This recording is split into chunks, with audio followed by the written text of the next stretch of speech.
NASA মহাকাশে এমন কিছু দেখেছে যা বিজ্ঞানের সব নিয়ম ভেঙে দিয়েছে। এমন এক দানব যার অস্তিত্বই থাকার কথা না।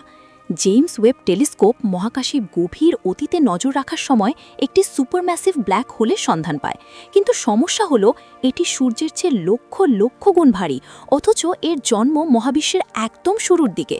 আমাদের জানা সব থিওরি অনুযায়ী এত কম সময়ে এত বিশাল হয়ে ওঠা এর পক্ষে অসম্ভব ছিল। সাধারণত বিশাল কোনো তারার মৃত্যুর পর ব্ল্যাক হোল তৈরি হয়, যাতে লক্ষ লক্ষ বছর সময় লাগে, কিন্তু বিজ্ঞানীরা মনে করছেন এটি তৈরি হয়েছে ডাইরেক্ট কোল্যাপস বা সরাসরি ধসে পড়ার মাধ্যমে। ভাবুন তো, গ্যাসের একটি বিশাল মেঘ যা তারা বা নক্ষত্র হওয়ারও প্রয়োজন মনে করেনি, সরাসরি দুমড়ে মুচড়ে একটি ব্ল্যাক হোলে পরিণত হয়েছে। এর মানে হলো মহাকাশের অন্ধকারে এমন দানব যখন তখন জন্ম নিতে পারে, তারার জীবনচক্রে তোয়াক্কা না করে। যদি একবার এমনটা ঘটে থাকে, তবে মহাবিশ্বের শুরুর দিকটা হয়তো এমন অদৃশ্য দানবে ভর্তি। আমরা ভেবেছিলাম মহাকাশ কিভাবে কাজ করে তা আমরা জানি, কিন্তু আমরা ভুল ছিলাম।